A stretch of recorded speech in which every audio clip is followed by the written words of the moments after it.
राधे राधे। राधे राधे महाराज जी। महाराज जी, मन को सदा प्रसन्न रखने के लिए क्या उपाय करना चाहिए?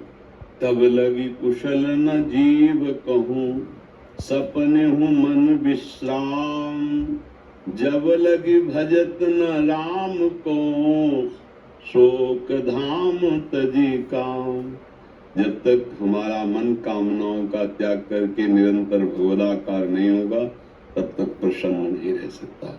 ब्रह्म भूता प्रसन्नात्मा अनुशोचति न कांक्षति।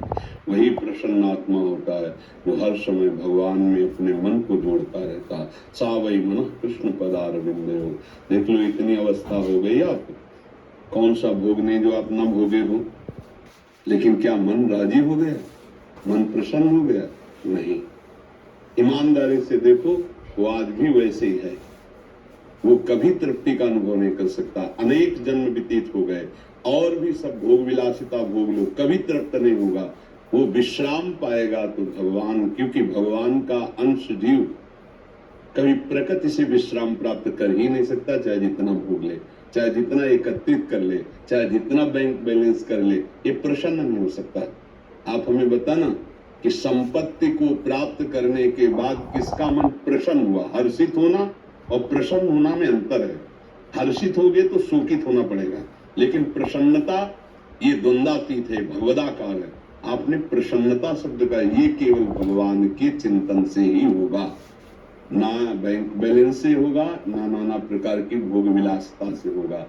अशांति बढ़ती जाएगी जितना बैंक बैलेंस बढ़ेगा और जितना भोग बढ़ेगा, शांति नहीं बढ़ सकती। देख लेना, जितना भजन बढ़ेगा उतनी शांति होती चली जाएगी, जितना भोग भोगते जाओगे उतनी अशांति बढ़ती चली जाएगी। आप खुद अनुभव करके देख लीजिए। तो शांति प्राप्त करने के लिए, प्रसन्नता प्राप्त करने के लिए अपने कर्तव्य का धर्म पूर्वक पालन करते हुए नाम जप किया जाए। कोई भी गंदा आहार, गंदा पेय न पिया जाए, नहीं तो मन थोड़ी देर के लिए बेहोश होता है उस प्रमाद स्थिति में। तो उसी को तुम आनंद मान लेते हो। अभी आनंद जाना कहाँ? होश में चैतन्य होते हुए भी बेहोश रहना एक बड़ी अद्भुत स्थिति होती है, वो भगवान से प्राप्त होती है। आप भगवान के अंश हो, प्रकृति के अंश से आप कभी सुखी नहीं हो सकते हो। चाहे जितना प्रकृति को भोग लो, कभी मन प्रसन्न नहीं हो सकता। ऐसा लगता है कि चीज आज मन मांग रहा है, खा लें तो हम प्रसन्न हो जाएंगे, अगर ये हम भोग लें तो प्रसन्न हो जाएंगे। लेकिन जिसको तुमको सोच रहे हो कि भोग लें, उसको कोई भोग रहा है, लेकिन वो भी किसी और के लिए सोच रहा है। वो भी ऐसा नहीं कह सकता कि अब कछुनाथ न चाहिए मोरे, मैं प्रसन्न हूं, अब मुझे कुछ नहीं, ये नहीं कोई बोल सकता। ये वही बोल सकता है जिसका चित्त भगवान से जुड़ा हुआ है। तो हमारी प्रार्थना है, नाम जप कीजिए, अपने कर्तव्य का पालन कीजिए। बार बार मन संसार में जो जा रहा है वहां से हटा के प्रभु के चरणों में, प्रभु के नाम में लगाइए, तो ही मन प्रसन्न हो सकता है। हमें तो आज तक और कोई उपाय नहीं लगा, न शास्त्रों में, न महापुरुषों के वचनों में। ऐसा कोई उपाय नहीं है जिससे अन्य उपायों द्वारा मन को प्रसन्न किया जा सके।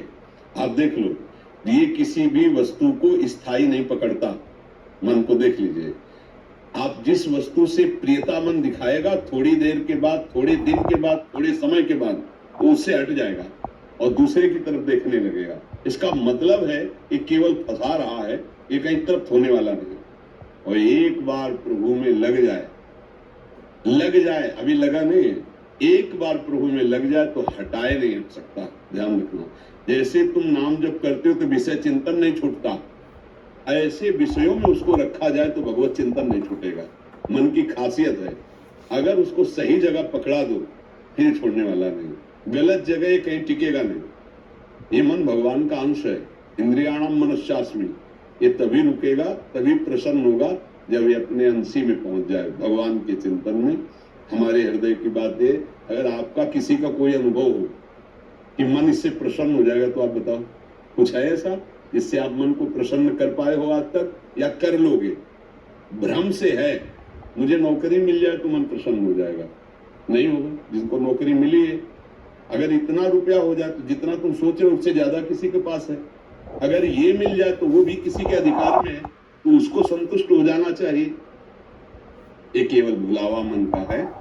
संतोष धारण करो, धैर्य धारण करो, अपने कर्तव्य का पालन करो, नाम जप करो, पाप रहित पुरुष ही प्रसन्न होता है।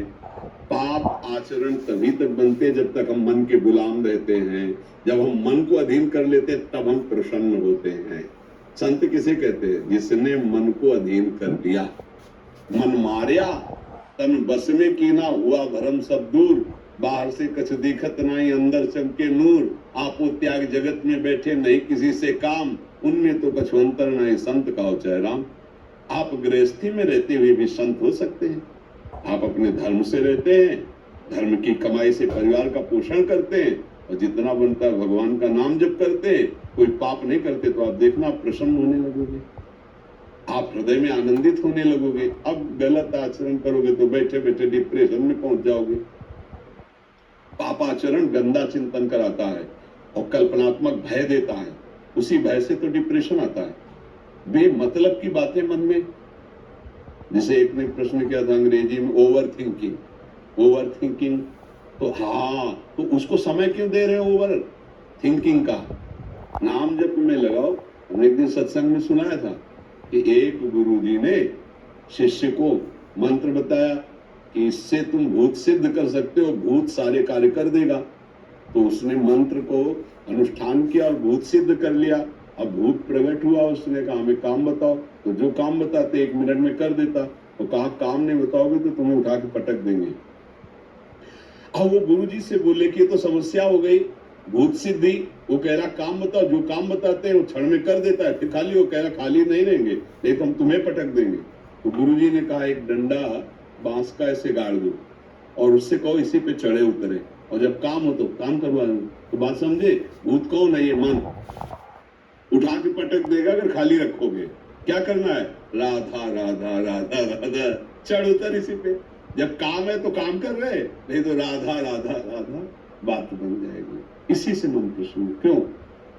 हाँ।